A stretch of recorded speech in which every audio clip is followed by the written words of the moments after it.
എന്നാൽ പിന്നെ കുറച്ച് ചോറൊക്കെ കഴിച്ചോ കേട്ടോ. പറയും വേണ്ട ഡോക്ടറെ, ഇത് സുഖമാണ്, എൻ്റെ വേദന പോയി, നീര് പോയി, ക്ഷീണം മാറി, ഷുഗർ കൺട്രോളായി, പുകച്ചിൽ മരവിപ്പൊക്കെ മാറി, എൻ്റെ ഗ്യാസിൻ്റെ പ്രശ്നം എൻ്റെ ഏറ്റവും വലിയ പ്രശ്നമായിരുന്നു, അത് ഫുള്ളായിട്ട് ക്ലിയറായി. അപ്പം നമ്മൾ ചെയ്യുന്നത് എന്താ, ഒരു ലൈഫ് സ്റ്റൈൽ പറഞ്ഞു കൊടുത്തേച്ച് ചെയ്യിപ്പിച്ചിട്ട് അതിൻ്റെ എക്സ്പീരിയൻസ് വരുമ്പോൾ മാത്രമേ അവർക്കത് ഉൾക്കൊള്ളാൻ പറ്റത്തുള്ളൂ. എന്നിട്ട് പറ ഷുഗർ കുറയുന്നുണ്ടോ, ക്ഷീണം കുറയുന്നുണ്ടോ, ബുദ്ധിമുട്ട് കുറയുന്നുണ്ടോ, നീർക്കെട്ട്, എല്ലാവരും പറയുന്നത് ഇവിടെ വേദന, ഇവിടെ പിടിച്ചാൽ വേദന, ഇവിടെ പിടിച്ചാൽ വേദന, എല്ലായിടത്തും വേദനകളാണ്, ചോറ് കുറയ്ക്ക്. അല്ലാതെ മരുന്ന് കഴിച്ചിട്ട് തുമ്മൽ മാറിയ കേസുണ്ടോ? മരുന്ന് കഴിക്കും, തുമ്മൽ കുറയും, നിർത്തുമ്പോൾ തുമ്മലുണ്ടാവും. ഷുഗറിന് ഗുളിക കഴിച്ച് ഷുഗർ കുറയും, നിർത്തുമ്പം വീണ്ടും കൂടും. അപ്പം റൂട്ട് കോസ് മനസ്സിലാക്കി ക്ലിയർ ആക്കി കഴിഞ്ഞാൽ ഈസി ആയിട്ട് നിസ്സാരമായിട്ട് ക്ലിയർ ആക്കുന്ന കുറച്ച് കാര്യങ്ങളാണ്.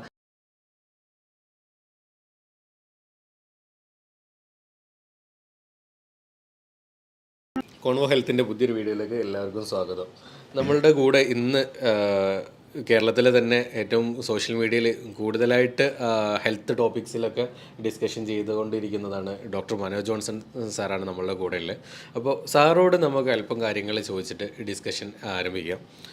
മെയിനായിട്ട് സാറോട് ഞാൻ ചോദിക്കുന്നത്, സാറ് മെയിനായിട്ട് ലൈഫ് സ്റ്റൈൽ ഡിസീസുകളിലാണ് കൂടുതലായിട്ട് അഡ്രസ്സ് ചെയ്യാറുള്ളത്. അപ്പോൾ അതുകൊണ്ട് തന്നെ ലൈഫ് സ്റ്റൈൽ ഡിസീസുകളിൽ പൊതുവിൽ സാറ് ഏറ്റവും കൂടുതൽ കണ്ടുവരുന്നത് ഇവിടെ കേരളത്തിൽ സമൂഹത്തിൽ കൂടുതലായിട്ട് കണ്ടുവരുന്നത് എന്ത് ടൈപ്പ് ഓഫ് ഡിസീസസ് ഒക്കെയാണ്?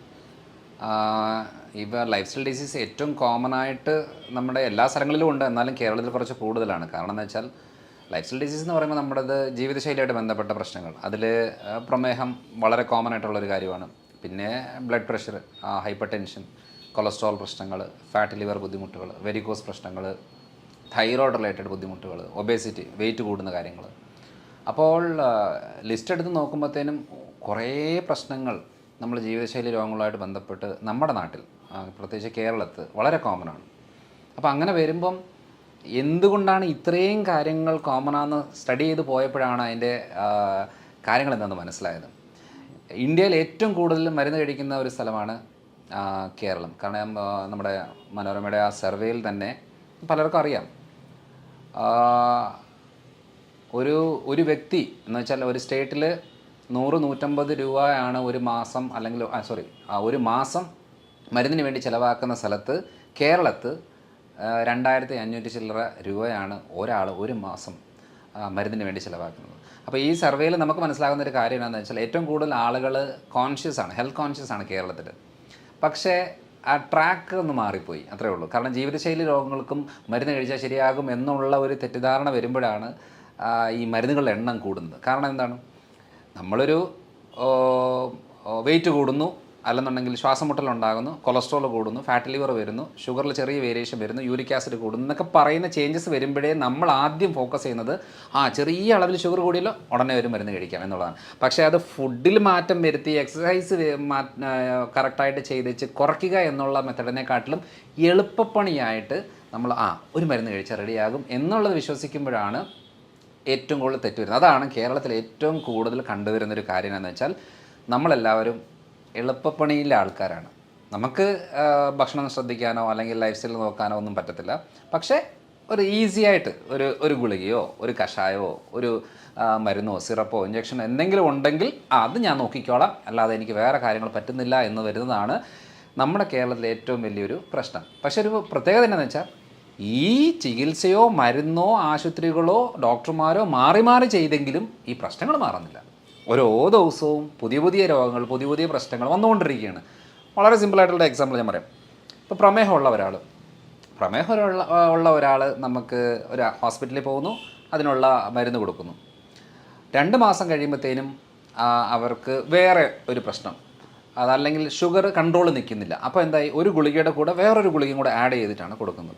അപ്പോൾ അങ്ങനെ പോകുന്ന സമയത്തും പറയുന്ന കാര്യം എന്താ, കുഴപ്പമില്ല, നിങ്ങളൊന്നും പേടിക്കേണ്ട, നമ്മളിത് ഈ ഒരു ഡോസോടെ കൂട്ടുക ശരിയാകും. ഇങ്ങനെ 3-4 മരുന്നുകൾ കഴിഞ്ഞാൽ ഇൻസുലിനിലേക്ക് കയറി വന്നു കഴിയുമ്പോൾ ഒരു നേരം മതി എന്ന് പറഞ്ഞ് തുടങ്ങിയിട്ട് 2-3 തവണ ഡോസുകൾ ഇങ്ങനെ കൂട്ടിക്കൂട്ടി പോകുമ്പോൾ ജീവിതശൈലി രോഗങ്ങളുള്ള ഒരാൾ ജീവിതശൈലി മാത്രം ഫോക്കസ് ചെയ്യാതെ മരുന്നുകളിലേക്ക് വരുമ്പോൾ, അല്ലെങ്കിൽ ഭക്ഷണം ശ്രദ്ധിക്കാതെ മരുന്നുകളിലേക്ക് വരുമ്പോൾ ഡാമേജ് കൂടും. ശ്രദ്ധിച്ചിട്ടുണ്ടോ? ഷുഗറുള്ള ആളുകൾക്ക് ഷുഗർ കൺട്രോളായിരിക്കും, കാരണം എന്താ, മരുന്നെടുക്കുന്നു. പക്ഷേ കാലിന് പുകച്ചിൽ, മരവിപ്പ്, മസിൽ കയറ്റ പ്രശ്നങ്ങൾ, കാഴ്ച മങ്ങി വരുന്ന ബുദ്ധിമുട്ടുകൾ, ചില ആളുകളുടെ ഷോൾഡർ സ്റ്റിഫായിരിക്കും, ചിലപ്പം എന്തെങ്കിലും ജോലി ചെയ്യുന്നതിൻ്റെ ഭാഗമായിട്ട് ഭയങ്കരമായിട്ടും വേദന തുടങ്ങും, കൈ പൊങ്ങാൻ പറ്റാത്തൊരവസ്ഥ വരും. ഭൂരിഭാഗം ആളുകളിലും സംഭവിക്കുന്ന പുരുഷന്മാരിൽ ഉദ്ധാരണക്കുറവുണ്ടാകും. അപ്പം നമ്മൾ ഈ പറയുന്ന കാര്യങ്ങളെല്ലാം ബ്ലോക്കുകളാണ്, അതായത് ശരീരത്തിലെ രക്തക്കുഴലുകൾക്കെല്ലാം ബ്ലോക്കാണ്. പക്ഷേ ഇപ്പോൾ അവകാശപ്പെടും എൻ്റെ ഷുഗർ കൺട്രോളാണ്. അപ്പോൾ ഇങ്ങനത്തെ ഒരു ജീവിതശൈലിയായിട്ട് ബന്ധപ്പെട്ട് വരുമ്പോൾ മരുന്ന് കഴിക്കുന്നതിൻ്റെ കൂടെ പല കാര്യങ്ങളല്ലാത്തതുകൊണ്ട് അതിനെക്കുറിച്ചുള്ള ഒരു അവയർനെസ്സാണ് നമ്മുടെ നാടിന് ഏറ്റവും കൂടുതൽ ആവശ്യം. അതാണ് ഞാൻ ഏറ്റവും കൂടുതലായിട്ട് ചെയ്തുകൊണ്ടിരിക്കുന്നത്. അപ്പം കേരളത്തിലെ ഒരു ലൈഫ് സ്റ്റൈൽ ഡിസീസുമായിട്ട് ബന്ധപ്പെട്ട് നോക്കുമ്പോൾ ട്രാക്ക് ഒന്ന് മാറ്റിപ്പിടിക്കാനുള്ള സമയമായി എന്നുള്ളതാണ്. അല്ലാതെ ലൈഫ് സ്റ്റൈൽ ഡിസീസിന് മരുന്ന് കഴിച്ചാൽ ലെവലാകും എന്നുള്ള ഒരു തെറ്റിദ്ധാരണ, അത് തെറ്റിദ്ധാരണ തന്നെയാണ്. കാരണം മരുന്ന് മാത്രം പോരാ, മരുന്ന് വേണം, പക്ഷെ മരുന്ന് മാത്രം പോരാ, അതല്ലാതെ വേറെ കുറേ കാര്യങ്ങളും ചെയ്യേണ്ടി വരും. ഡോക്ടർ പറഞ്ഞ ആ ഒരു ട്രാക്ക് മാറ്റി പിടിക്കണം എന്നുള്ളത് എപ്പോഴോ ചിന്തിക്കേണ്ട അടുത്ത് എത്തിയിട്ടുണ്ട്. ഷുഗറിൻ്റെ കേസിൽ പലപ്പോഴായിട്ടും പല ആളുകളും മെഡിസിൻസ് എടുക്കുന്നത്, പക്ഷേ ഒരു റിസൾട്ട് മാറ്റം എന്ന് പറഞ്ഞിട്ട് സാറ് പറഞ്ഞതുപോലെ തന്നെ ഇൻസുലിനിലേക്ക് എത്തുക, അത് ഒരു നേരത്തു നിന്ന് 2 നേരത്തിലേക്ക് എത്തുക എന്ന രൂപത്തിലേ പോകുന്നുള്ളൂ. പക്ഷേ നമുക്ക് ലൈഫ് സ്റ്റൈൽ ഡിസീസ് ആകുമ്പം അത് ലൈഫ് സ്റ്റൈൽ ചേഞ്ച് ചെയ്താൽ എന്താണ് മാറ്റം ഉണ്ടാവും എന്നുള്ളത് ഉറപ്പുള്ള കാര്യങ്ങൾ തന്നെയാണ്. അതിൽ ഒന്നാമത്തെ കാര്യം എന്ന് പറയുന്നത്, നമ്മളിപ്പോൾ ഇൻസുലിൻ എടുക്കുന്നു, ഒരു നേരം ഇൻസുലിൻ എടുക്കുന്നു, അത് 2 നേരമാക്കി 3 നേരമാക്കി പോകുന്ന സമയത്തിൽ പലപ്പോഴും ഇൻസുലിൻ ഡോസ് എന്തിനാണ് കൂട്ടുന്നത്? ആ ഡോസ് എടുത്തിട്ടും ഷുഗർ കൺട്രോൾ നിൽക്കാതെ വരുമ്പോഴാണ് ഡോസ് കൂട്ടുന്നത്. അപ്പോൾ നമുക്ക് ഡോസ് കൂട്ടാതെ എങ്ങനെ നോക്കാം? അപ്പോൾ നമുക്ക് ആ മെക്കാനിസം മനസ്സിലാവുമ്പം നമുക്കൊരു ഐഡിയ കിട്ടും. അതായത് ഫുഡ് കൺട്രോൾ ചെയ്യുന്നുണ്ട്, മരുന്ന് കഴിക്കുന്നുണ്ട്, എന്നിട്ടും ഷുഗർ കൂടുന്ന ആളുകളെന്ന് പറയുമ്പോൾ അവർ മെയിനായിട്ട് ഫോക്കസ് ചെയ്യേണ്ടത് മസിൽസിൻ്റെ കോൺട്രാക്ഷനും റിലാക്സേഷനും കറക്റ്റായിട്ട് മസിൽ ഗ്രോത്ത് കൂട്ടുക എന്നുള്ളതാണ് അതിനകത്ത് മെയിനായിട്ടുള്ള കാര്യം. ഈ അവയർനെസ് ഇല്ലെങ്കിൽ ഷുഗർ കുറയില്ല. അതായത് ഞാൻ നമ്മുടെ വയനാട്ടിലൊരു ഡോക്ടർ ആരാണെന്നറിയില്ല, ഒരു ഡയബറ്റോളജിസ്റ്റാണ്, ഈ ജിലേബിയോ മധുരമോ എന്തെങ്കിലും കൊടുത്തിട്ട് ഷുഗർ കുറയ്ക്കുന്നത് ഞാൻ കേട്ടിട്ടുണ്ട്. സത്യം പറഞ്ഞാൽ ഒത്തിരിയേറെ ആളുകൾ, ഡോക്ടേഴ്സ് തന്നെ അതിനെ എതിരായിട്ട് സംസാരിച്ചിട്ടുണ്ട്. പക്ഷേ അത് ശരിയാണ്. അതിനൊരു സയൻസ് എന്താണെന്ന് വെച്ചാൽ, ആ ഡോക്ടർ മെയിനായിട്ട് ഫോക്കസ് ചെയ്യുന്നത് എക്സസൈസ് മെത്തഡുകളാണ്. ഒരു 20-21 സ്റ്റെപ്പുകളുണ്ട്. ആ സ്റ്റെപ്പുകളാണ് ഏറ്റവും കൂടുതൽ ആവശ്യമുള്ളത്. അതിപ്പോൾ അതേ രീതി ചെയ്യണമെന്നില്ല. നമ്മൾ മസിൽസിന് നല്ല രീതിയിലുള്ള മൂവ്മെൻറ്റ് കൊടുത്തു കഴിയുമ്പോഴത്തേനും ഈ ഇൻസുലിനൊന്നും ആവശ്യമില്ല. ഇത്രയും പ്രോസസ്സ് കഴിഞ്ഞിട്ട് വേണം സെൽസിലേക്ക് കയറണം എന്നുണ്ടെങ്കിൽ അത്രയും പ്രോസസ്സ് കഴിയണം. മസിൽസിന് മൂവ്മെൻറ്റ് നല്ല അളവ് കൊടുത്തു കഴിഞ്ഞാൽ ഈ പെട്ടെന്ന് മസിൽസ് ഈ ഗ്ലൂക്കോസിനെ വലിച്ചെടുക്കും. അപ്പം പെട്ടെന്ന് ഷുഗർ ലെവൽ കുറയും. അപ്പം നമ്മളോട് നേരായിട്ട് മരുന്നും ഇൻസുലിനും എടുക്കുന്ന സമയത്ത് നേരായിട്ട് പറഞ്ഞു തരേണ്ട കാര്യം, ഈ മസിൽസ് ഗ്രോത്ത് കൂടണം, അന്നെങ്കിൽ മാത്രമേ ഷുഗർ കുറയത്തുള്ളൂ. പക്ഷെ നമ്മൾ ശ്രദ്ധിച്ചിട്ടുണ്ടോ, പ്രമേഹ രോഗികളുടെ എപ്പോഴും കൈയും കാലും ശോഷിച്ച് വരും. ഇൻസുലിൻ എടുക്കുന്ന ആളുകളുടേത് വണ്ണം കൂടി വരും. അപ്പോൾ ഇൻസുലിൻ എടുക്കുമ്പോൾ ഫാറ്റ് ഡെപ്പോസിഷൻ കൂടും. എന്ന് വെച്ചാൽ എവിടെയാണ്? വയറിൻ്റെ ഭാഗത്ത്. കൈയും കാലമൊക്കെ ശോഷിക്കും. അപ്പോൾ നമ്മൾ ഈ മെറ്റ്ഫോമിനോ അങ്ങനത്തെ എന്തെങ്കിലും ഗുളിക എടുക്കുന്ന സമയത്ത് ഫാറ്റ് ലോസ് ആകും, മസിൽ ലോസ് ആകും. അപ്പോൾ അങ്ങനെ വരുമ്പോൾ എന്നാന്ന് പറഞ്ഞാൽ വെയിറ്റ് കുറയും. ഇൻസുലിൻ എടുക്കുമ്പോഴത്തേന് വെയിറ്റ് കൂടും. അപ്പോൾ എങ്ങനെയാണ്? ശരീരപ്രകൃതം നോക്കുമ്പോൾ കൈയും കാലും നെഞ്ചും ശോഷിച്ചിരിക്കും, വയറ് മാത്രം വലുതായിട്ടിരിക്കും. കാരണം ഏറ്റവും കൂടുതൽ ഇൻസുലിൻ എടുക്കുന്ന വയറിൻ്റെ ഭാഗത്താണ്. അപ്പോൾ ഇവിടെ സൊല്യൂഷൻ എന്താ ചെയ്യേണ്ടത്?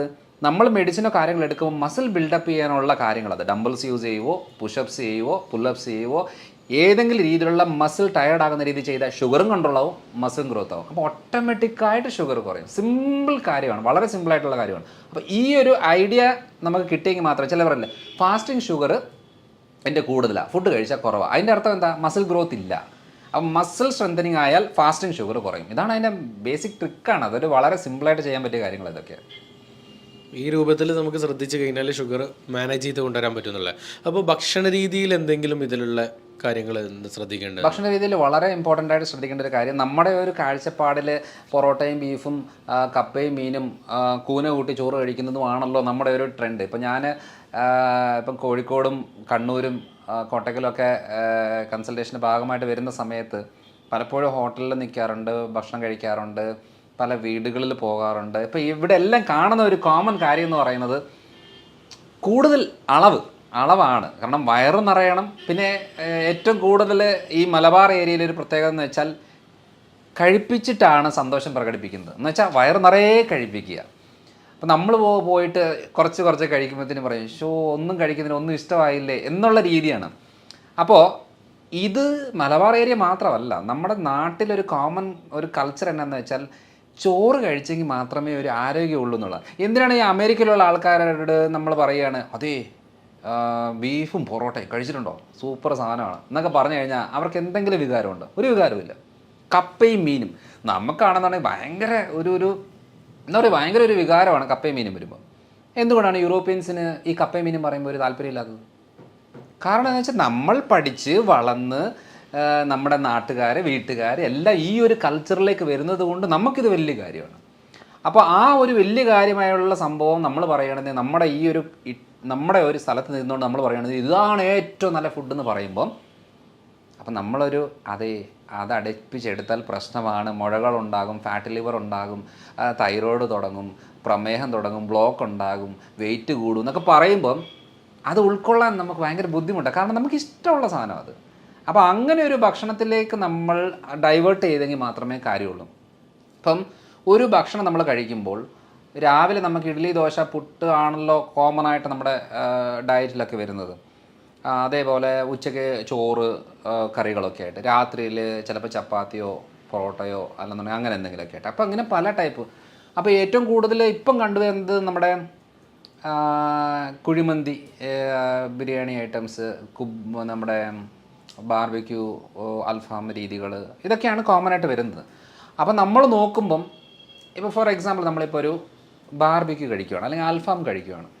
അൽഫാം കഴിക്കുന്ന സമയത്ത് സാലഡ് കൂട്ടിയാണ് കഴിക്കുന്നതെങ്കിൽ ഷുഗർ കൂടത്തേയില്ല, സേഫാണ്. പക്ഷേ അൽഫാം കഴിക്കുന്ന സമയത്ത് നമ്മൾ ഈ കുബൂസും പൊറോട്ടയും ചപ്പാത്തിയും ആണ് കഴിക്കുന്നതെങ്കിൽ ഷുഗർ പെട്ടെന്ന് കൂടും. അപ്പോൾ നമുക്ക് ഷുഗറുള്ള ആളുകൾക്ക് ഏറ്റവും കുറവ് ഷുഗറായിട്ട് ഫുഡിലുള്ളത് വെജിറ്റബിൾസ്, പച്ചക്കറികളാണ്, ഇലക്കറികൾ. പിന്നെയുള്ളത് നോൺ വെജ് ഐറ്റംസ്, ഇറച്ചി, മീൻ, മുട്ട ഐറ്റംസ്. ഇതൊക്കെ എന്ന് പറയുന്നൊരു 30-40% ഉള്ളിലാണ് ഗ്ലൂക്കോസ് ലെവലൊക്കെ ഉള്ളത്. പിന്നെ നമുക്ക് പഴവർഗ്ഗങ്ങളിൽ നമ്മൾ ഏറ്റവും കൂടുതൽ തെറ്റിദ്ധാരണ എന്ന് പറഞ്ഞാൽ ഷുഗറുള്ള രോഗികൾക്ക് ഈ പഴങ്ങൾ അത്ര നല്ലതല്ല എന്ന രീതിയിൽ. ശരിയാണ്, നമുക്ക് ഏറ്റവും കൂടുതൽ എന്താ പറയുക, ചക്കപ്പഴം, മാങ്ങപ്പഴം, ഏത്തപ്പഴം, നല്ല പഴുത്ത ഏത്തപ്പഴം എന്നൊക്കെ പറയുന്നത് ഷുഗർ കൂട്ടാനുള്ള ഫ്രൂട്ട്സാണ്. പക്ഷേ പപ്പായ, പേരയ്ക്ക, apple, mosambi, orange, Musk melon എന്നൊക്കെ പറയുന്ന പല ടൈപ്പ് ഫ്രൂട്ട്സ്, ചെറുപഴം, ഇതൊക്കെ എന്ന് പറയുന്നത് ഷുഗർ രോഗികൾ നിർബന്ധമായിട്ടും കഴിക്കണം. കാരണം പ്രമേഹമുള്ള ആളുകളിൽ ഏറ്റവും കൂടുതൽ ഡാമേജ് വരുന്നത് ഹാർട്ട് റിലേറ്റഡ് ബ്ലോക്കുമായിട്ട് ബന്ധപ്പെട്ടോ അറ്റാക്കോ സ്ട്രോക്കോ ആണ് അവരുടെ കോംപ്ലിക്കേഷൻ മെയിനായിട്ട്, അല്ലെങ്കിൽ കിഡ്നി റിലേറ്റഡ്. അപ്പോൾ ഈ അറ്റാക്കും സ്ട്രോക്കും ഒക്കെ നമുക്ക് പ്രിവെൻറ്റ് ചെയ്യണമെന്നുണ്ടെങ്കിൽ നമുക്ക് നല്ല ആൻറ്റി ഓക്സിഡൻസ് വേണം. അപ്പം വൈറ്റമിൻസ് മിനറൽസ് കൂടുതലുള്ളത് പഴവർഗ്ഗങ്ങളിലാണ്. അപ്പം എന്താ ഷുഗർ കൂടുമെന്ന് പറഞ്ഞാൽ ഇത് മാറ്റി വെച്ചിട്ട് നോർമലായിട്ടുള്ള കാര്യങ്ങൾ എടുക്കുമ്പോൾ എന്നാ സംഭവിക്കുന്നത് വെച്ചാൽ ഹാർട്ട് റിലേറ്റഡ് ആയിട്ടുള്ള ബ്ലഡ് വെസൽ റിലേറ്റഡ് ആയിട്ടുള്ള പ്രശ്നങ്ങൾ തുടങ്ങും. അതുകൊണ്ട് ഇങ്ങനത്തെ ഫുഡ് ഉൾപ്പെടുത്തണം സത്യം പറഞ്ഞാൽ. അപ്പോൾ എന്താ ചെയ്യേണ്ടത്, മെയിൻ ഫുഡ് ഈ നല്ല പഴുത്ത ചക്ക കഴിക്കാതിരിക്കുകയാണ് നല്ലത്. പച്ച ചക്ക നമ്മൾ ചക്ക വേവിച്ചൊക്കെ കഴിക്കത്തില്ലേ, അത് ഓക്കെയാണ്. അതേപോലെ മാങ്ങ, പച്ചമാങ്ങയായിട്ട് ഉൾപ്പെടുത്താം. കൂടുതൽ പഴിക്കുന്നതനുസരിച്ച് ഷുഗർ കൂടുന്നൊരു സാഹചര്യം വരും. അപ്പം ഇതൊരു 40-50% ഷുഗർ ലെവൽ ഉള്ളതാണ്. പിന്നെയുള്ള ഒരു 50-60% ഷുഗർ ലെവൽ ഉള്ളത് പയറുപരിപ്പ് വർഗ്ഗങ്ങൾ, അതായത് ചെറുപയർ, വൻപയർ, കടല, മുതിര, ഉഴുന്ന്, പരിപ്പ്, അങ്ങനത്തെ കുറേ പയറുപരിപ്പ് വർഗ്ഗങ്ങളിലാണ് ഒരു 50-60% ഗ്ലൂക്കോസ് ലെവലുണ്ട്. അപ്പം കമ്പാരിറ്റീവ്ലി വെജിറ്റേറിയൻസിന് നമുക്ക് ബെറ്ററായിട്ട് പറയുന്നത് പനീർ, മഷ്റൂം, ഈ സാധനങ്ങൾക്കൊക്കെ, ഈ ഭക്ഷണങ്ങളിലൊക്കെ നമുക്ക് ഷുഗർ ലെവൽ അധികമില്ല. ഇതൊരു 10-20-30% നിൽക്കുന്ന കാര്യങ്ങളാണ്. അപ്പോൾ 50% ഉള്ളിൽ നിൽക്കുന്ന ഭക്ഷണങ്ങളെ കുറച്ച് അളവ് കൂട്ടുക. ഇനി 50% കൂടുതലുള്ള ഭക്ഷണങ്ങളുണ്ട്. ഇപ്പോൾ ഓട്സ് ഒരു 60-65-70 ആ റേഞ്ചിലാണ് ഓട്സിനകത്ത് ഗ്ലൂക്കോസ് ലെവൽ വരുന്നത്. ഒരു 70-75 വരെ മില്ലറ്റ്സ്, നമ്മുടെ റാഗി, തിന, ചാമ എന്നൊക്കെ പറയുന്ന ഇതിലെല്ലാം വരും. പിന്നെ ഒരു 75-80 അരി, ഗോതമ്പൊക്കെ വരുന്നത്. കാരണം പലപ്പോഴും പറയാറുണ്ട് ഈ ഷുഗർ ആയതുകൊണ്ട് ഞാൻ ചോറ് മാറ്റി ചപ്പാത്തി ആക്കി എന്ന് പറയാറുണ്ട്. എൻ്റെ അർത്ഥം അതിന് പ്രത്യേകിച്ച് വലിയ മെച്ചമൊന്നുമില്ല. 3 ചപ്പാത്തി കഴിക്കുന്നതും 2 തവി ചോറ് കഴിക്കുന്നതൊക്കെ ഏകദേശം സെയിമാണ്. കാരണം ഇതിൻ്റെ കണ്ടൻറ്റ് ഏകദേശം സെയിം ഒക്കെ തന്നെയാണ്. ഒരു ചപ്പാത്തിയിൽ ഒതുക്കുമായിരുന്നെങ്കിൽ ശരിയായിരുന്നു നമ്മൾ പറയാം. അത് പിന്നെ ചോറ് കുറച്ചാലും ഓക്കെയാണ്, ചപ്പാത്തി തന്നെ കഴിക്കണം നിർബന്ധമില്ല. അപ്പോൾ ഈ ഒരു അളവിലാണ്. പിന്നെ ഒരു 80% ഉള്ളത് ഈ കിഴങ്ങ് വർഗ്ഗങ്ങളിലാണ്. ഈ പ്രത്യേകിച്ചും ഈ കപ്പ, നമ്മുടെ കോട്ടയം പാല ഭാഗത്തൊക്കെ കപ്പ എന്ന് പറയുന്നത്. അപ്പോൾ ഈ ടപ്പിയോക്ക കപ്പ എന്ന് പറയുന്നത് ഹൈ ഷുഗർ കണ്ടൻറ്റാണ്. പിന്നെ ചേമ്പ്, ചേന, കാച്ചിൽ എന്നൊക്കെ പറയുന്നത് കപ്പയുടെ അത്രയില്ല, പക്ഷേ കമ്പാരിറ്റീവ് ബെറ്ററാണ്. പക്ഷേ കിഴങ്ങ് വർഗ്ഗങ്ങളിൽ ഏറ്റവും നല്ല ഒരു ഭക്ഷണം എന്ന് പറയുന്നത്, നമ്മൾ ഏറ്റവും കൂടുതൽ പ്രൊമോട്ട് ചെയ്യുന്നൊരു കാര്യം എന്ന് പറയുന്നത് മധുരക്കിഴങ്ങാണ്. മധുരക്കിഴങ്ങ് നമ്മുടെ ഈ പറയുന്ന കഴിക്കുമ്പോൾ ചെറിയൊരു മധുരം തോന്നുമെന്നുണ്ടെങ്കിലും ഈ കപ്പയുടെ അത്രയും ഡേഞ്ചർ അല്ല. അപ്പം അത് ഷുഗർ ഉള്ളവർക്കും കുറച്ച് അളവിൽ കഴിക്കുന്നതുകൊണ്ട് യാതൊരു കുഴപ്പവും ഇല്ല. അപ്പോൾ ഈ ഒരു അളവിൽ നമ്മളിപ്പോൾ നോക്കുമ്പോൾ അളവ് കൂട്ടുകയും കുറയ്ക്കാനായിട്ട് നമ്മൾ അറിഞ്ഞെങ്കിൽ മാത്രമേ ഈ കാര്യം നടക്കത്തുള്ളൂ. അപ്പോൾ ആ ഒരു രീതി വന്നെങ്കിൽ നമുക്ക് കുറച്ചുകൂടെ സ്പീഡപ്പായിട്ട് കാര്യങ്ങൾ, അതായത് 50% താഴോട്ടുള്ള ഗ്ലൂക്കോസ് ലെവലുള്ള ഭക്ഷണത്തിനെ കുറച്ച് അളവ് കൂട്ടിയിട്ട് 50% മുകളിലോട്ടുള്ള ഗ്ലൂക്കോസ് ലെവൽ അളവിന് കുറച്ച് കഴിഞ്ഞാൽ ഈസി ആയിട്ട് ഷുഗർ കൺട്രോൾ ചെയ്യാം. ഇതാണ് മെയിനായിട്ടുള്ളത് ഫുഡിനകത്ത്. നമ്മളെ നാട്ടിലുള്ള ജനങ്ങളുടെ ഒരു പൊതുവിലെ കാഴ്ചപ്പാടെന്ന് പറഞ്ഞാൽ അരിഭക്ഷണമാണല്ലോ, രാവിലെ ആയാലും ഉച്ചയായാലും രാത്രി ആയാലും. അപ്പം അത് കുറയ്ക്കുന്നേരം നമ്മൾ ഈ പറഞ്ഞ ബാക്കി ഐറ്റംസ് കൂട്ടിയെടുക്കുകയാണ് ചെയ്യേണ്ടത്. അപ്പോൾ എനർജി ലെവലിൽ അവർക്ക് ബാധിക്കില്ല എന്നുള്ള പൊതുവിലൊരു കാഴ്ചപ്പാട്, അരിഭക്ഷണം കുറച്ചാൽ ക്ഷീണിച്ച് പോവും, കുഴങ്ങിപ്പോവും, കിടന്നു പോകും എന്ന് പറയുന്നൊരു കാഴ്ചപ്പാടുണ്ട്. ഇപ്പം ഞാനൊരു കഴിഞ്ഞ ഒരു 6 മാസമായിട്ട് അരിഭക്ഷണം അങ്ങനെ അധികം കഴിക്കാറില്ല. ഞാൻ ചോറ് കഴിച്ചിട്ടേ ഇല്ല ഒരു 6 മാസമായിട്ട്. അപ്പം അതൊരു തെറ്റിദ്ധാരണയാണ്. ഞാൻ എൻ്റെ ശരീരത്തിൽ ഒരു അപ്ലൈ ചെയ്ത ഒരു മെത്തഡാണിത്. അല്ല, സാർ ഇത്രയായിട്ട് കഴിച്ചിട്ടില്ല എന്നുള്ളത് തന്നെ വലിയ അത്ഭുതമാണ്. കാരണം സാറുടെ ആ ഒരു ബോഡി ഇത് വെച്ച് നോക്കുന്ന നേരം ഭയങ്കര എനർജറ്റിക് ആണ്. ആ എനർജിയാണ് ഞാനിപ്പോൾ പറയാൻ വന്നത്. കാരണം എന്താണെന്ന് വെച്ചാൽ ഞാനൊരു 2 ദോശ കഴിച്ച് കൺസൾട്ടേഷൻ ഇരുന്ന് കഴിഞ്ഞാൽ 11 മണിയാകുമ്പോഴത്തേന് എനിക്ക് വിശപ്പ് തുടങ്ങും. കാരണം എന്താ വെച്ചാൽ കഴിച്ചു, വയറ് നിറഞ്ഞു, പക്ഷേ 2-2.5 മണിക്കൂർ കൊണ്ട് എനിക്ക് വിശക്കും. അപ്പോൾ വിശന്ന് കഴിഞ്ഞാൽ പിന്നെ എന്തെങ്കിലും കഴിക്കണം, അല്ലാതെ പറ്റത്തില്ല. പക്ഷേ രാവിലെ ഞാനൊരു 1/2 ഏത്തപ്പഴം, ഒരു 2 മുട്ട പുഴുങ്ങിയത്, കുറച്ച് നട്ട്സ്, ഇതാണ് ഞാൻ എൻ്റെ പൊതുവെ രാവിലത്തെ ബ്രേക്ക്ഫാസ്റ്റായിട്ട് ഞാൻ കഴിക്കുന്നത്. ഇത് കഴിച്ചു കഴിഞ്ഞാൽ എനിക്കൊരു 1 മണി 1:30 2 ആയാലും എനിക്ക് ആ എനർജി കിട്ടും. ഈ പറയുന്ന കാര്യങ്ങൾ ഞാൻ ഉച്ചയ്ക്കാണെന്നുണ്ടെങ്കിൽ മെയിനായിട്ടും ഫിഷാണ് മെയിനായിട്ട് കഴിക്കുന്നത്.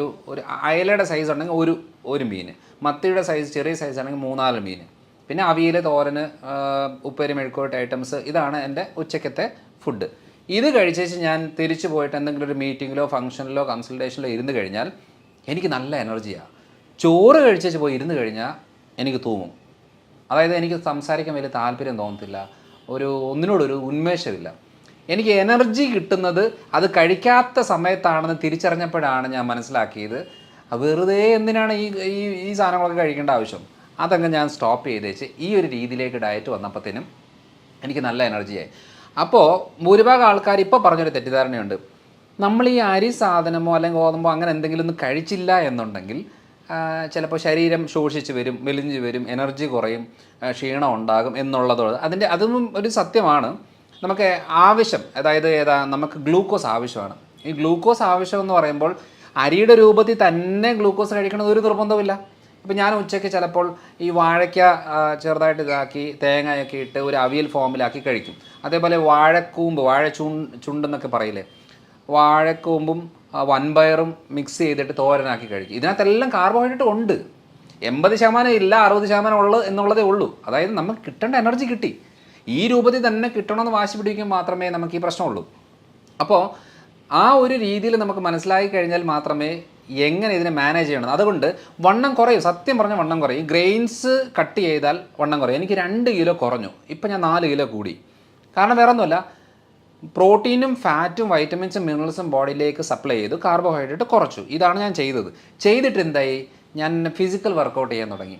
അതായത് ഒരു ദിവസം ഞാനൊരു 3/4 മണിക്കൂർ ജിം വർക്കൗട്ടുകൾ വീട്ടിൽ തന്നെ, അല്ലാതെ ജിമ്മിൽ പോയിട്ട് നമ്മൾ ഇതുണ്ട്, കുറച്ച് പുഷപ്സ്, ഡംബിൾസ് ചെയ്യുന്നത്, അതേപോലെ കുറച്ച് സ്ട്രെച്ചിങ് കാര്യങ്ങൾ, ബെഞ്ച് പ്രസ്, അങ്ങനത്തെ 3-4 കാര്യങ്ങൾ ഞാൻ ഒരു 3/4 മണിക്കൂർ കൊണ്ട് ചെയ്തു വന്നു.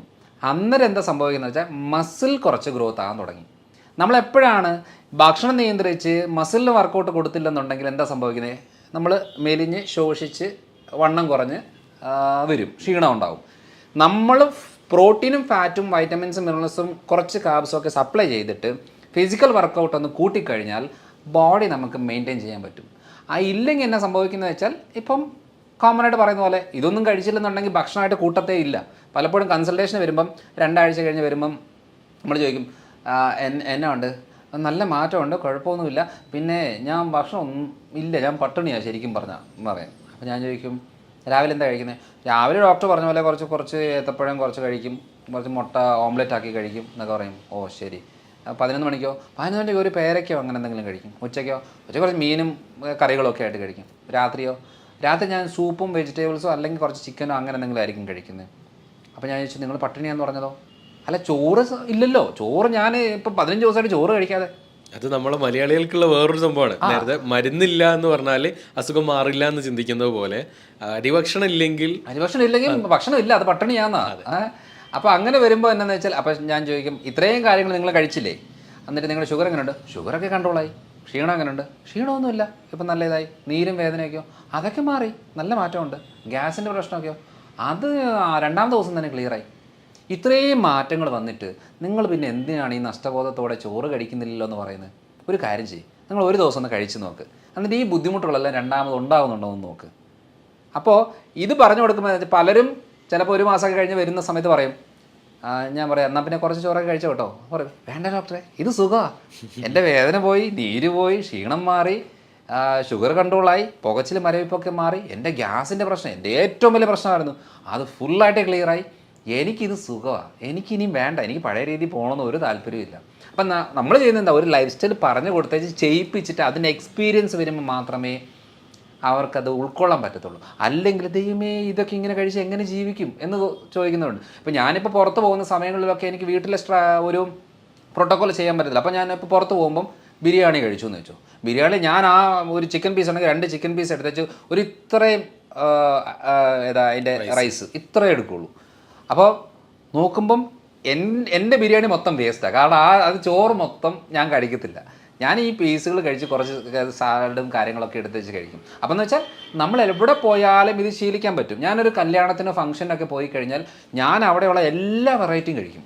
പക്ഷേ ഞാൻ ഈ ചോറും ബിരിയാണിയോ അല്ലെങ്കിൽ ഫ്രൈഡ് റൈസോ ആ സാധനം തൊടത്തില്ല.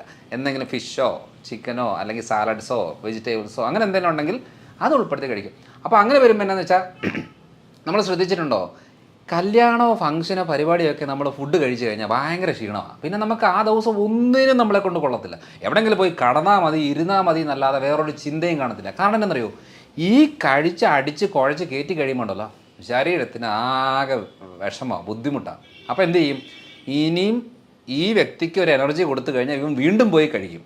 അപ്പോൾ അതുകൊണ്ട് തന്നെയാണ് എവിടെയെങ്കിലും ഒന്ന് തളർത്തി കടത്തിയിട്ട് വേണം ഇതൊന്ന് ദഹിപ്പിച്ച് ക്ലിയറാക്കി പുറത്തേക്ക് കളയാനും സ്റ്റോർ ചെയ്ത് വെക്കാനുമായിട്ട് ശരീരം നോക്കുന്നത്. പക്ഷേ ഞാനീ പറഞ്ഞ മെത്തേഡൊന്ന് ചെയ്ത് നോക്കിക്കേ, നമുക്ക് കല്യാണ ഫുഡൊക്കെ കഴിച്ച് കഴിഞ്ഞാൽ ഒരു കുഴപ്പമില്ല, നമുക്കൊരു എനർജി ആയിരിക്കും. പക്ഷേ ഈ ഒരു ലൈഫ് സ്റ്റൈൽ നമുക്ക് മനസ്സിലാക്കി എടുക്കണമെന്നുണ്ടെങ്കിൽ ചെയ്ത് നോക്കി അത് നമ്മൾ ആ എക്സ്പീരിയൻസ് ആയെങ്കിൽ മാത്രമേ മനസ്സിലാകത്തുള്ളൂ.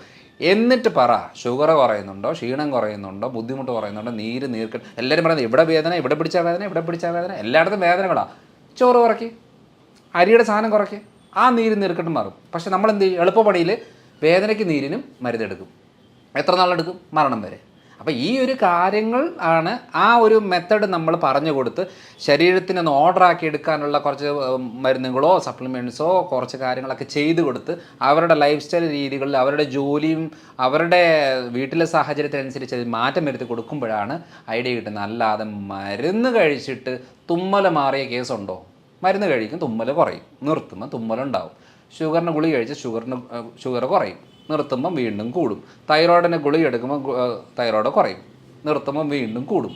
കൊളസ്ട്രോളിന് ഗുളിക എടുക്കുമ്പോൾ കൊളസ്ട്രോൾ കുറയും, നിർത്തുമ്പം വീണ്ടും കൂടും. കാരണം എന്താ, ഇവിടെ സംഭവം ഒന്നും ശരിയാകുന്നില്ല.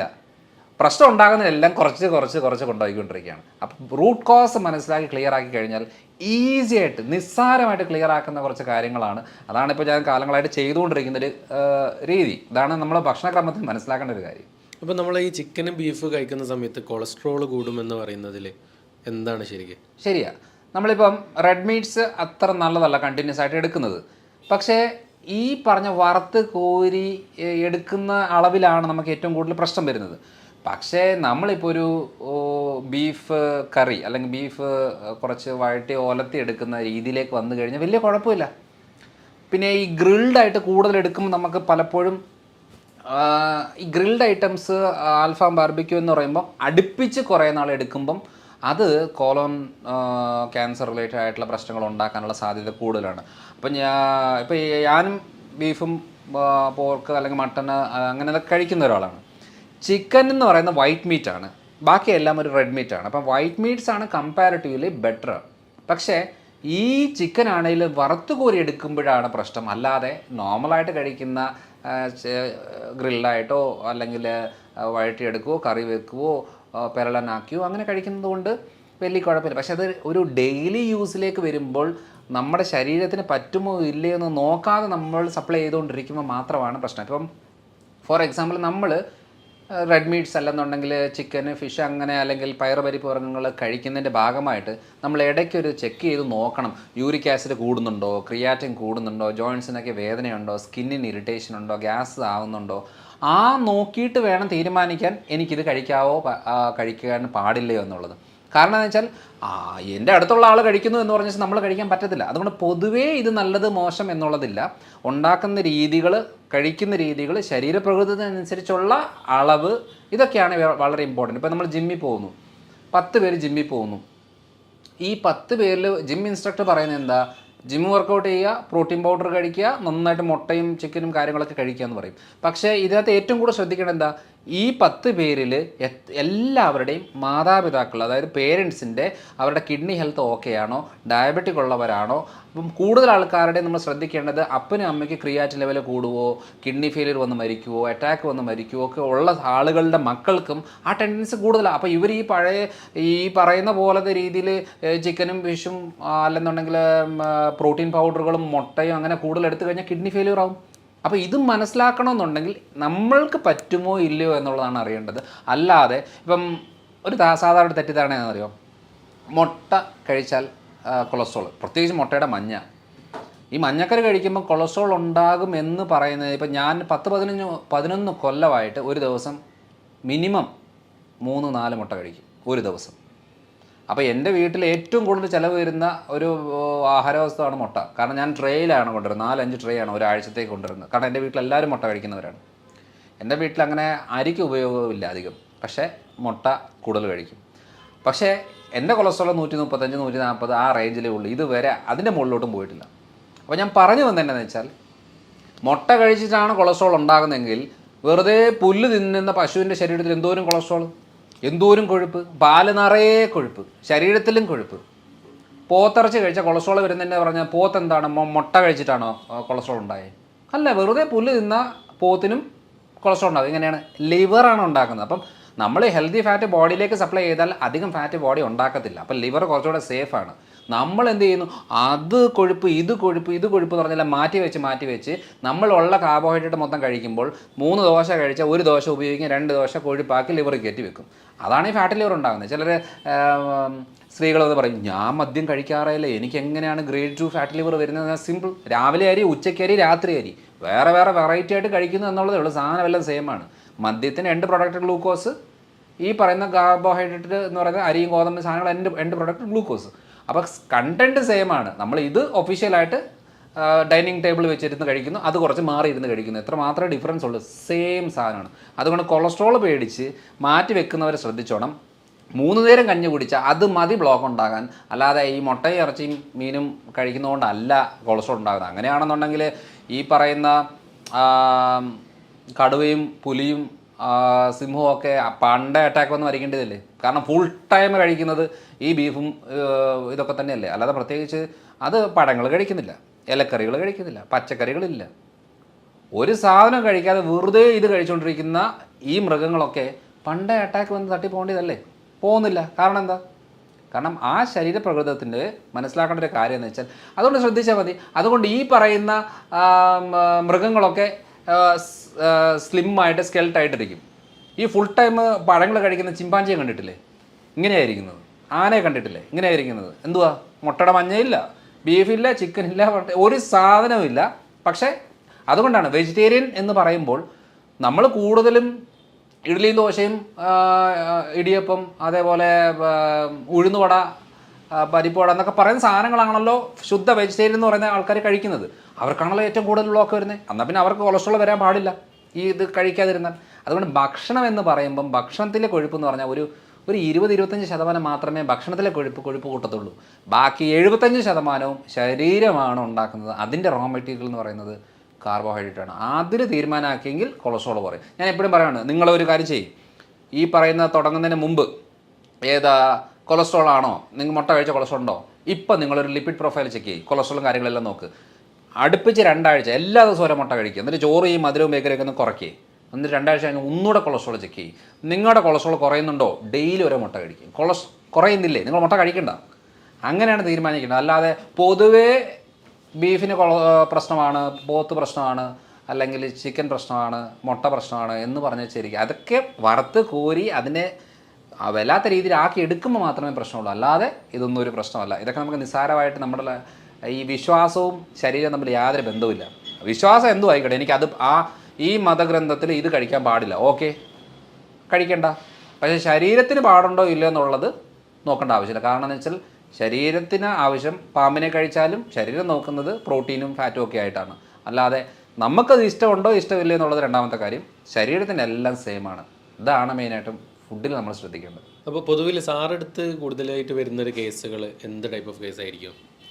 നമ്മളിപ്പോൾ പല കേസുകൾ ഇങ്ങനെ ഡിസ്കസ് ചെയ്ത് ഇങ്ങനെ വന്നു. അപ്പോൾ ഏറ്റവും കൂടുതലായിട്ട് കണ്ടുവരുന്നത് എന്താണ്? ചിലപ്പം വരുന്ന പേഷ്യൻ്റ് തന്നെ ഇന്ന കേസിലേക്ക് മാറുന്നുണ്ടാവും. വരുന്ന ഒരു അസുഖത്തിനായിരിക്കും, അത് നോക്കുന്നേരം റൂട്ട് കോസ് കണ്ടെത്തുമ്പോൾ വേറെ എത്തും. ഞാൻ ലൈഫ് സ്റ്റൈൽ ഡിസീസിൽ പ്രമേഹമാണല്ലോ വളരെ കോമൺ ആയിട്ട് വരുന്നത്. പക്ഷേ എൻ്റെ മേഖലയായിട്ട് ഞാൻ കരുതുന്നത് തൈറോയ്ഡാണ്. കാരണം വേറൊന്നുമല്ല, എനിക്ക് തൈറോയ്ഡ് ചികിത്സിക്കാൻ ഇഷ്ടമുണ്ടായിട്ടല്ല തൈറോയ്ഡ് എന്ന് പറയുന്നത്. പക്ഷേ പ്രമേഹമുള്ള ആളുകൾക്കും ബി പി ഉള്ളവർക്കും സ്കിന്നിൻ്റെ പ്രശ്നമുള്ളവർക്കും ഉള്ളവർക്കും നെഞ്ചിടിപ്പുള്ളവർക്കും അതേപോലെ മുടി കൊഴിച്ചിലുള്ളവർ, താരന്, ദഹന പ്രശ്നങ്ങൾ, കോൺസ്റ്റിപ്പേഷൻ ബുദ്ധിമുട്ടുകൾ, ടയർഡ്നെസ്, ടെൻഷന്, ഇതെല്ലാത്തിൻ്റെയും നമ്മൾ റൂട്ട് കോസ് ചെക്ക് ചെയ്ത് വരുമ്പോഴത്തേനും തൈറോയ്ഡിലാണ് വന്ന് നിൽക്കുന്നത്. കാരണം വേറൊന്നുമല്ല, ഈ പറയുന്ന പ്രശ്നങ്ങൾക്ക് അവർ കാലങ്ങളായിട്ട് മരുന്നെടുക്കുന്നവരാ. ഇപ്പോൾ എൻ്റെ അടുത്ത് ആരെങ്കിലും വരുന്ന ആൾക്കാരോട് എന്നോട് പറയുകയാണ്, ഡോക്ടറെ എനിക്ക് തുമ്മലാണ്, 10 കൊല്ലമായിട്ട് തുമ്മലാണ്, മരുന്നെടുക്കുമ്പം കുറയും പിന്നെയും വരും. അപ്പോൾ എൻ്റെ മനസ്സിൽ സഡൻ കണക്റ്റായി പോകുന്നത് തൈറോയ്ഡാണ്. കാരണം എന്ന് വെച്ചാൽ ഇത് പറയാൻ കാരണം, ഇത് മെഡിക്കൽ ടെക്സ്റ്റിൽ അങ്ങനെ ഒരു എക്സ്പ്ലനേഷൻ ഇല്ല. മെഡിക്കൽ ടെക്സ്റ്റിൽ നമ്മളൊരു തുമ്മൽ എന്ന് പറയുമ്പോൾ ഒരു അലർജിക്ക് റിലേറ്റഡ് ആയിട്ടാണ് നമ്മൾ ഫോക്കസ് ചെയ്യുന്നത്. അതേപോലെ സ്കിന്നിലൊരു ചൊറിച്ചിൽ, കുരുക്കൾ, പാടുകളെന്നൊക്കെ വരുമ്പോൾ മെഡിക്കൽ ടെക്സ്റ്റിൽ ഫോക്കസ് ചെയ്യുന്നത് സ്കിൻ റിലേറ്റഡ് ആയിട്ടുള്ള കണ്ടീഷനാണ്. അതേപോലെ യൂട്രസിലെ മുഴ, ബ്ലീഡിങ് റിലേറ്റഡ് പ്രശ്നം ഉണ്ടെന്നുണ്ടെങ്കിൽ ഗൈനക്ക് റിലേറ്റഡ് ആയിട്ടാണ് മെഡിക്കൽ ടെക്സ്റ്റിൽ പറയുന്നത്. പക്ഷേ തൈറോയ്ഡ് ഉള്ളവർക്കാണ് ഏറ്റവും കൂടുതൽ ഈ ബ്ലീഡിങ് റിലേറ്റഡ് പ്രശ്നം വരുന്നത്. നമ്മളിവിടെ DNC ചെയ്തും യൂട്രൈൻ വാഷും ചെയ്തും സർജറിയും ചെയ്തും ഹിസ്റ്ററക്ടമിയും ചെയ്തും നടന്നാലും ആ പ്രശ്നങ്ങൾ മാറാത്തതിൻ്റെ മെയിൻ കാര്യം എന്ന് പറയുന്നത് റൂട്ട് കോസ് വേറെ കിടക്കുന്നതുകൊണ്ടാണ്. അപ്പോൾ ഇത് പറയാനായിട്ടൊരു കാരണം കൂടെ ഉണ്ട്. തൈറോയ്ഡിൻ്റെ ഒരു പ്രത്യേകത എന്ന് വെച്ചാൽ, ഇത് എന്തുകൊണ്ടാണ്, എന്നോട് പലരും ചോദിച്ചിട്ടുണ്ട്, അതെന്തുകൊണ്ടാണ് മറ്റു ആളുകൾ ഇതിൽ ഇങ്ങനെ പറയാത്തത്? ഡോക്ടർ മാത്രം എന്തിനാണ് ഈ തൈറോയ്ഡിലേക്ക് എല്ലാ കാര്യവും തൈറോയ്ഡിലേക്ക് പോകുന്നത്? ടെൻഷൻ എന്ന് പറഞ്ഞ ഉടനെ തൈറോയ്ഡ് പറയുന്നു, സ്കിന്നിൻ്റെ പ്രശ്നം എന്ന് പറഞ്ഞാൽ തൈറോയ്ഡ് പറഞ്ഞു. എന്തുകൊണ്ടാണ് മറ്റു ഡോക്ടേഴ്സോ അല്ലെ മറ്റു ആളുകളോ ഇത് പറയാത്തത് എന്ന് ചോദിക്കുന്നതിൻ്റെ മെയിൻ കാര്യം കൂടെ ഞാൻ പറയാം. ഞാൻ സ്ഥിരം കേൾക്കുന്നൊരു ചോദ്യം ആയതുകൊണ്ട് പറയുകയാണ്. അതായത് ഇത് എൻ്റെ ഒരു എക്സ്പീരിയൻസ് ആണ്, അല്ലാതെ ഞാനിങ്ങനെ ഒരു ബുക്കിൽ പഠിച്ചു, കോളേജിൽ പോയി പഠിച്ചു എന്നുള്ളതല്ല. കാരണം ആ ടെക്സ്റ്റ് ബുക്കുകളിൽ അങ്ങനെ ഇല്ല, മെഡിക്കൽ ടെക്സ്റ്റിൽ അങ്ങനെ ഇല്ല. കാരണം 5.5 കൊല്ലം പഠിച്ചിട്ട് ഞാൻ ഇതുവരെ കേട്ടിട്ടില്ല തൈറോയ്ഡുകാർക്ക് ഗ്ലൂട്ടൻ പാടില്ല എന്നുള്ളത്. കാരണം ആ ടെക്സ്റ്റ് ബുക്കിൽ അങ്ങനെ ഒരു സംഭവമേ ഇല്ല. അതേപോലെ പാല് പാടില്ല എന്നുള്ളത് ഇതിനകത്തില്ല. അപ്പോൾ ഏറ്റവും കൂടുതൽ ഞാൻ ഫോക്കസ് ചെയ്യുന്നത് റിസർച്ച് ഏരിയ ആയതുകൊണ്ട് റിസർച്ചിൽ വന്ന കാര്യങ്ങൾ ചിലപ്പം 5, 8, 10, 20 കൊല്ലത്തിന് ശേഷം ചിലപ്പോൾ ടെക്സ്റ്റ് ബുക്കിലേക്ക് വരും. അന്നേരം ചിലപ്പോൾ എല്ലാവരും പറയുമായിരിക്കും. അപ്പോൾ ഏറ്റവും കൂടുതൽ ശ്രദ്ധിച്ചാൽ മതി മുടി കൊഴിച്ചിൽ കണ്ടീഷൻ. നമ്മൾ എണ്ണകളും തൂത്ത് ഷാമ്പൂ മാറ്റിയെടുത്ത് മരുന്നുകൾ അപ്ലൈ ചെയ്ത് പല മൾട്ടിവിറ്റാമിൻ മരുന്നുകൾ എടുത്ത് ഫുള്ള് ചെയ്തെങ്കിലും മുടി കൊഴിച്ചിൽ മാറുന്നില്ല. കാരണം എന്താ? സിമ്പിൾ കാര്യമാണ്. അപ്പോൾ അതേപോലെ തന്നെ ഈ തൈറോയ്ഡിലേക്ക് കണക്ട് ചെയ്യുകയാണ് ഞാൻ എല്ലാ കാര്യങ്ങളും. സ്കിന്ന് എപ്പോൾ നോക്കിയാലും സ്കിന്നിൽ ഫംഗൽ ഇൻഫെക്ഷൻസ്, ചൊറിച്ചിൽ, പാടുകൾ, മുഖത്ത് ഇങ്ങനെ പാടുകൾ വന്നുകൊണ്ടിരിക്കുകയാണ്. അപ്പം നമ്മൾ സ്കിന്നിൻ്റെ പ്രശ്നമാണെന്ന് പറഞ്ഞ് സ്കിന്നിൻ്റെ ഡോക്ടറെ കാണുമ്പോൾ എന്താ ചെയ്യുന്നത്? ഓയിൻമെൻറ്റുകളോ ലോഷനോ സൺസ്ക്രീനോ അല്ലെന്നുണ്ടെങ്കിൽ ഈ പറഞ്ഞ ഫംഗൽ ക്രീമുകളോ അല്ലെങ്കിൽ കുറച്ച് ആൻറ്റി ഫംഗൽ ആൻറ്റി ബാക്ടീരിയൽ ആയിട്ടുള്ള മരുന്നുകളോ ഇതിലാണ് പൊയ്ക്കൊണ്ടിരിക്കുന്നത്. കാരണം എന്താ? തൈറോയ്ഡ്, ഇൻറ്റസ്റ്റൈന്, ലിവർ, ഈ 3 ഓർഗൻ എന്തെങ്കിലും പ്രശ്നം ഉണ്ടെങ്കിൽ 99% സ്കിന്നിലാണ് അതിൻ്റെ പ്രശ്നം കാണിക്കുന്നത്. പക്ഷെ നമ്മൾ സ്കിന്നാണ് ക്ലിയർ ആക്കി മേക്കപ്പ് ചെയ്ത് നടന്നുകൊണ്ടിരിക്കുന്നത്. ഇവിടെയാണ് ആക്ച്വൽ പ്രശ്നം കിടക്കുന്നത്. അപ്പോൾ സ്കിന്നിൻ്റെ പ്രശ്നം എന്ന് വന്നാലും ഞാൻ കണക്ട് ചെയ്ത് നോക്കുന്നത് തൈറോയ്ഡ് ഉണ്ടോ എന്നുള്ളതാണ്. കുട്ടികളുണ്ടാവുന്നില്ല, കൺസീവ് ആവുന്നു, എബോഷനായി പോകുന്നു, തൈറോയ്ഡാണ്, കണ്ണടച്ച് പറയും തൈറോയ്ഡാണ്. പക്ഷേ നമ്മളെന്ത് ചെയ്യും? IVF എടുത്ത് 2 പ്രാവശ്യം 3 പ്രാവശ്യം 5 പ്രാവശ്യമൊക്കെ എടുത്ത് വെറുതെ അബോഷനായി പോകുന്ന കണ്ടീഷൻ ആവശ്യം പോലുണ്ട്. എന്നാലും നോർമൽ തൈറോയ്ഡ് മാത്രം ചെക്ക് ചെയ്തിട്ട് പറയും നമുക്ക് തൈറോയ്ഡ് ഇല്ല എന്നുള്ളത്. പക്ഷേ തൈറോയ്ഡിൽ എന്ന് പറയുന്നത് എത്ര 10ലധികം രോഗാവസ്ഥകൾ തൈറോയ്ഡിലുണ്ട്. പക്ഷെ ആകെ ചെക്ക് ചെയ്യുന്നത് ഹൈപ്പോ ആണോ ഹൈപ്പർ ആണോ എന്ന് വെച്ചാൽ ബ്ലഡ് ടെസ്റ്റ് ചെയ്യുന്നത് മരുന്ന് ഈ ഹൈപ്പർ കണ്ടീഷന് മാത്രമേ മരുന്നുള്ളൂ. ഹൈപ്പറിന് മരുന്ന് എടുത്തിട്ടും കാര്യമില്ല, കാരണം ഒന്ന് പിടിച്ചു നിൽക്കാനല്ലാതെ വേറൊരു ഉപയോഗമില്ല. ഹൈപ്പോയ്ക്ക് നമ്മൾ ഈ തൈറോയ്ഡ് അത് ഇതൊക്കെ ആയിട്ട് നമ്മൾ എടുക്കുന്നത്. അപ്പോൾ ഈ ഒരു കാര്യത്തെ അതുകൊണ്ടാണ് പലരും പറയുന്നത് എൻ്റെ TSH നോർമലാ അതുകൊണ്ട് എനിക്ക് തൈറോയ്ഡ് ഇല്ല. അതിൻ്റെ അർത്ഥം തൈറോയ്ഡ് ഇല്ല എന്നല്ല, നിങ്ങളുടെ തൈറോയ്ഡ് പ്രശ്നങ്ങളിലെ ഹൈപ്പോ തൈറോയിഡിസം എന്ന് പറയുന്നൊരു കണ്ടീഷൻ ഇല്ല എന്ന് മാത്രമേ ഉള്ളൂ. അപ്പോൾ ആർക്കെങ്കിലും റിപ്പീറ്റഡ് ആയിട്ടുള്ള അബോഷൻസ് നടക്കുന്നു, കുട്ടികൾ ഉണ്ടാവാത്ത കണ്ടീഷൻ വരുന്നു, ആദ്യത്തെ കുട്ടി ഉണ്ടായിട്ട് പിന്നെ ഉണ്ടാകാതെ കുറേ ഗ്യാപ്പ് വരുന്നു, അല്ലെങ്കിൽ സ്കിൻ ഇൻഫെക്ഷൻ വരുന്നു, താരൻ മുടികൊഴിച്ചിൽ കൂടുന്നു, വെറുതെ ഇരുന്നാലും ടെൻഷൻ അടിക്കുന്ന സ്വഭാവത്തിലേക്ക് വരുന്നു, ശരീരഭാരം എന്തെങ്കിലും ചെയ്താലും ശരീരം നീര് നിറയുന്നു, എവിടെ പിടിച്ചാലും വേദനകൾ ഉണ്ടാകുന്നു, ജോയിൻസിന് വേദന, മസിൽസിന് വേദന, കുറച്ച് കാര്യങ്ങൾ എന്തെങ്കിലും ചെയ്തു കഴിഞ്ഞാൽ ശരീരം മടുക്കുകയാണ്, മടിയാണ്, ഒരു കാര്യത്തിലേക്ക് പോകാനോ ചെയ്യാനോ തോന്നാത്തൊരവസ്ഥ വരികയാണ്. ഇങ്ങനെയൊക്കെ വരുമ്പോൾ നമ്മൾ ആദ്യം ആലോചിക്കുന്നത് എന്താണെന്ന് വെച്ചാൽ തൈറോയ്ഡ് ഗ്ലാൻഡ് പ്രവർത്തിക്കുന്നില്ല പ്രോപ്പറായിട്ട്. ചിലപ്പോൾ ബ്ലഡ് ടെസ്റ്റ് ചെയ്ത TSH നോർമൽ ആയിരിക്കും. അപ്പോൾ നമ്മൾ പറയും കുഴപ്പമൊന്നുമില്ല, തൈറോയിഡിന് കുഴപ്പമില്ല. പക്ഷെ നമ്മൾ സ്കാൻ ചെയ്ത് ആരും നോക്കുന്നില്ലല്ലോ.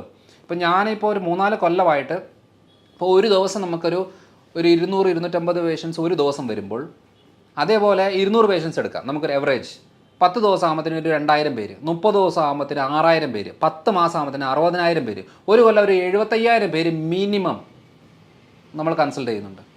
നമുക്ക് 25,000 മാറ്റിക്കോ, ഒരു 50,000 പിടിച്ചോ. ഒരു 4 കൊല്ലമായിട്ട് 2 ലക്ഷം പേരെയാണ് ഈ 4 കൊല്ലത്തിൽ നമ്മൾ കൺസൾട്ട് ചെയ്തിട്ടുള്ളത്. ഈ പറയുന്ന ആളുകളിലെല്ലാം ഞാൻ അപ്ലൈ ചെയ്ത് നോക്കുന്നത് എന്താണെന്ന് വെച്ചാൽ റിസർച്ചിൽ എന്ത് പറഞ്ഞു, ഇവർക്ക് ഗോതമ്പ് നിർത്തും, TSH നോർമലായിരിക്കും, പ്രശ്നങ്ങളെല്ലാം കിടക്കും, ഗോതമ്പ് സ്റ്റോപ്പ് ചെയ്യുമ്പോഴത്തേന് ഇവരുടെ നീർക്കെട്ടും വേദനയൊക്കെ കുറയും. എന്ന് വെച്ചാൽ വെയിറ്റ് കൂടിക്കൊണ്ടിരിക്കുന്നവരുടെ വെയിറ്റ് കുറയും. ഇത് മെഡിക്കൽ ടെസ്റ്റ് ഇല്ലാത്തത് കൊണ്ട് എന്ത് പറയും, ബാക്കി എല്ലാവരും മരുന്നെടുത്തോ ബാക്കിയെല്ലാം ഓക്കെയാണ്, കാരണം TSH നോർമലാണല്ലോ. അപ്പോൾ TSH നോർമലാണ് ശരിയാ, പക്ഷേ ഡോക്ടറെ ഞാൻ കുറേ കാലങ്ങളായിട്ട് ഈ തൈറോയിഡിന് മരുന്ന് കഴിക്കുന്നു, എൻ്റെ മുടി കൊഴിച്ചിലും മാറുന്നില്ല, വെയിറ്റ് കൂടി വരുന്നു, മുഴകളുണ്ടാകുന്നു, ടെൻഷൻ വരുന്നു, ക്ഷീണം വരുന്നു, വേദനകളുണ്ടാകുന്നു, ഇതെല്ലാം ഉണ്ട്.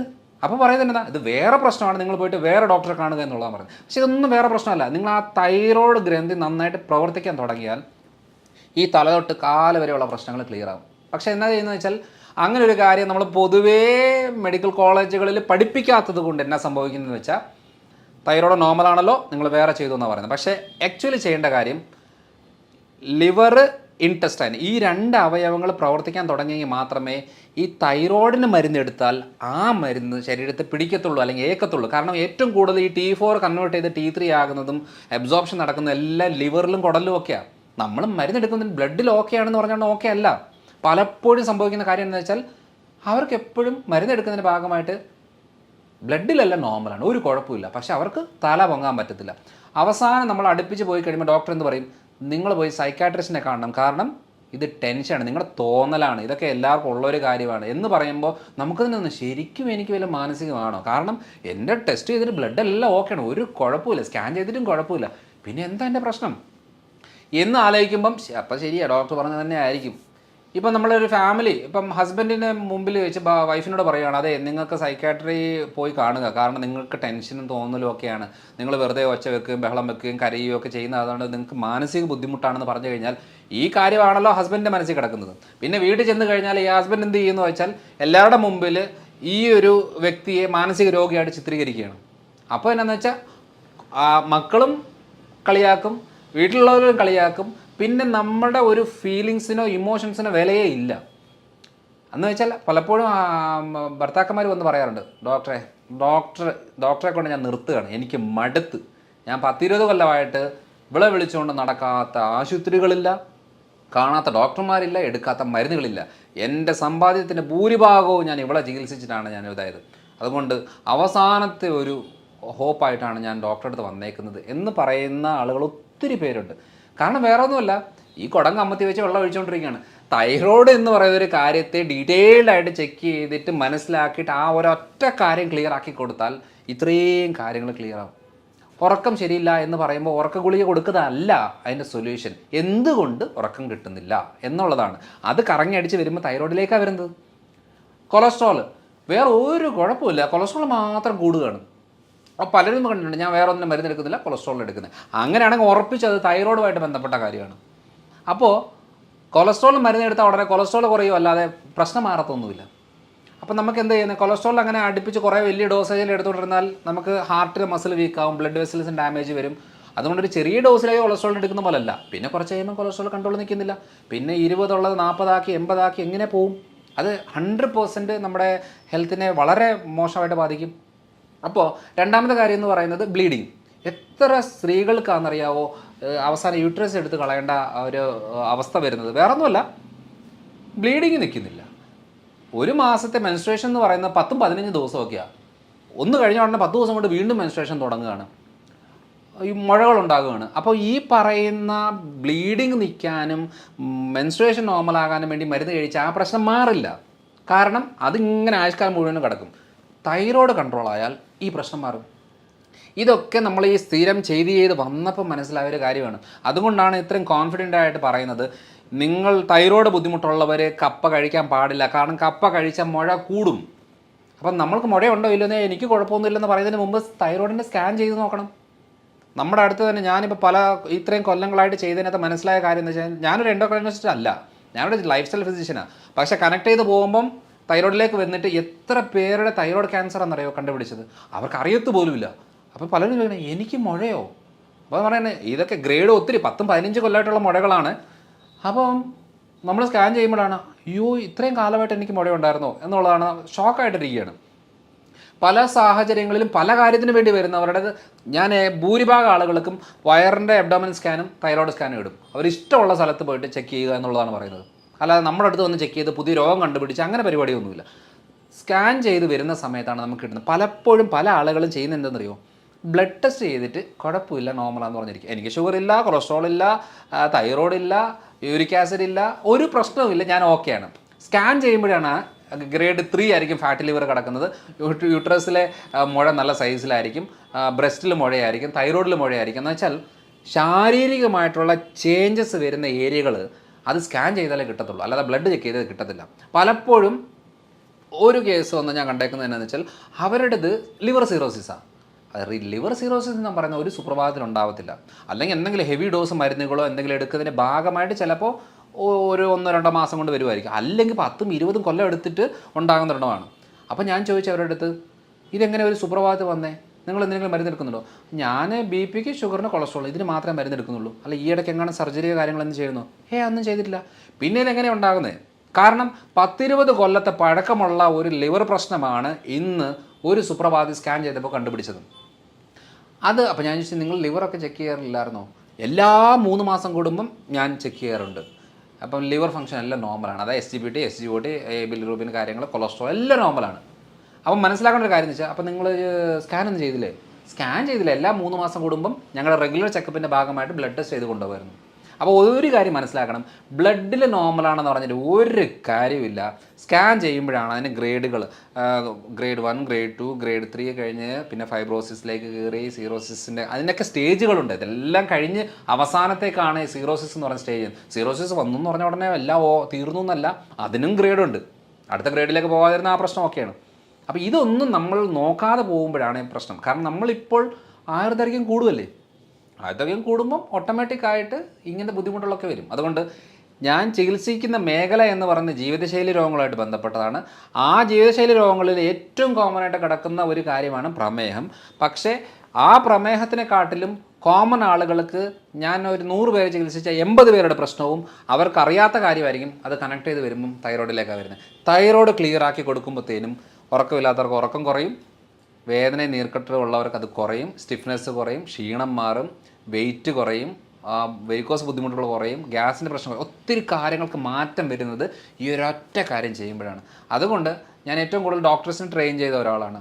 അപ്പോൾ നമ്മുടെ കേരളത്തിലെ ഒരു 31ഓളം ഡോക്ടേഴ്സ് ഇപ്പോൾ ഈ ഇതിൽ നമുക്ക് ട്രെയിനിങ് കൊടുത്ത് അവരവരുടെ നാട്ടിൽ അവരവർ പ്രാക്ടീസ് ചെയ്യണം. എന്ന് വെച്ചാൽ പല മെഡിക്കൽ സിസ്റ്റമിലുള്ള ഡോക്ടേഴ്സാണ്. എന്ന് വെച്ചാൽ നമ്മൾ അറിഞ്ഞ ആ സത്യം നമ്മളിവരോട് പറഞ്ഞു കൊടുത്തേച്ച് അവർ ചെയ്യുമ്പോൾ എന്താണെന്ന് വെച്ചാൽ ഒത്തിരി ആളുകൾക്ക് അത് ബെനിഫിറ്റ് ആവും. ആയുർവേദ, ഹോമിയോ, ഇംഗ്ലീഷോ എന്ത് മരുന്ന് വേണമെങ്കിലും എടുത്തോട്ടെ, മെച്ചം കിട്ടണോ, റിസൾട്ട് കിട്ടണോ, ആ റൂട്ട് കോസ് മനസ്സിലാക്കി അവർക്ക് വേണ്ടുന്ന ഭക്ഷണക്രമങ്ങളും അവരുടെ ജീവിതശൈലിയിലും മാറ്റം വരുത്തിയെങ്കിൽ മാത്രമേ മെച്ചം കിട്ടുള്ളൂ. അല്ലെങ്കിൽ ചുമ്മാ മരുന്നും കഴിച്ച് നമുക്ക് അവകാശപ്പെടാം ആ ആശുപത്രി പോയി ഈ ഡോക്ടറെ കൊണ്ടെന്നുള്ള അവകാശപ്പെടാമെന്നല്ലാതെ ഒരു മെച്ചം കിട്ടത്തില്ല. അതുകൊണ്ട് കണക്ട് ചെയ്ത് നോക്കുമ്പോൾ തൈറോയിഡാണ്. എൻ്റെ ഒരു നിഗമനം ഒരു 5 കൊല്ലം കൊണ്ട് ഒരു 70% ആളുകളുടെയും പ്രശ്നം തൈറോയിഡിലേക്കാണ് വരുന്നത്. കാരണം അപ്പനും അമ്മയ്ക്ക് തൈറോയിഡ് ഉണ്ടോ മക്കൾക്ക് ഉറപ്പാണ്, പക്ഷേ ടെസ്റ്റ് ചെയ്തൊന്നും ആദ്യം കിട്ടത്തില്ല. അപ്പനും അമ്മയ്ക്കും തൈറോയിഡ് ഉണ്ടെങ്കിൽ മക്കൾക്ക് അവർ വണ്ണം കുറഞ്ഞിരിക്കും, അല്ലെങ്കിൽ വണ്ണം വെച്ചിരിക്കും, അല്ലെങ്കിൽ മുടി നന്നായിട്ട് കൊഴിയും, അല്ലെങ്കിൽ സ്കിന്നിന് പ്രശ്നം വരും, അല്ലെങ്കിൽ ടെൻഷൻ ലെവൽ കൂടും, അല്ലെങ്കിൽ പീരിയഡ്സിൻ്റെ ബുദ്ധിമുട്ട് വരും, ദഹന ബുദ്ധിമുട്ട് വരും.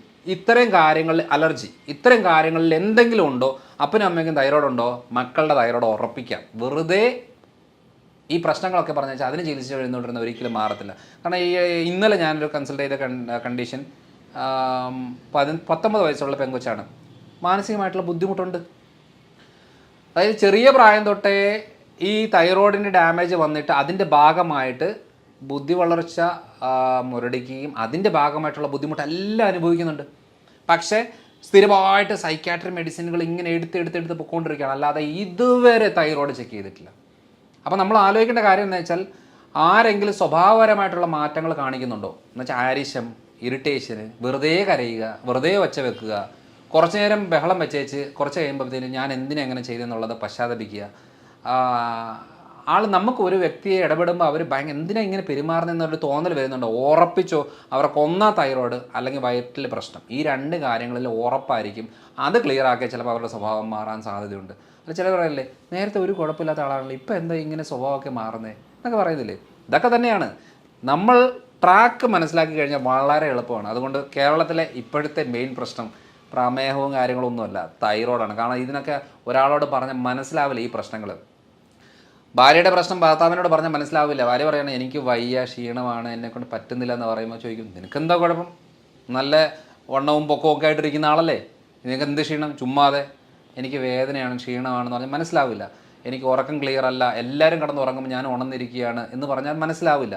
ഇതൊരു ഡോക്ടറോട് പറഞ്ഞാലും മനസ്സിലാവില്ല. കാരണം ഡോക്ടർക്ക് കുറച്ച് കഴിയുമ്പോഴത്തേനും നമ്മളെ സൈക്കാട്രി പേഷ്യൻ്റാക്കി മാറ്റി അതിലേക്ക് ആങ്സൈറ്റി ആണെന്ന് പറഞ്ഞ് മരുന്നെടുപ്പിക്കുന്ന രീതിയിലേക്കാണ് പോയിക്കൊണ്ടിരിക്കുന്നത്. അതുകൊണ്ട് ഒരാളോട് പറഞ്ഞാൽ മനസ്സിലാക്കാൻ പറ്റാത്ത ബുദ്ധിമുട്ടുകളാണെങ്കിൽ തൈറോയിഡിലേക്ക് നമുക്ക് ഉറപ്പിക്കാം.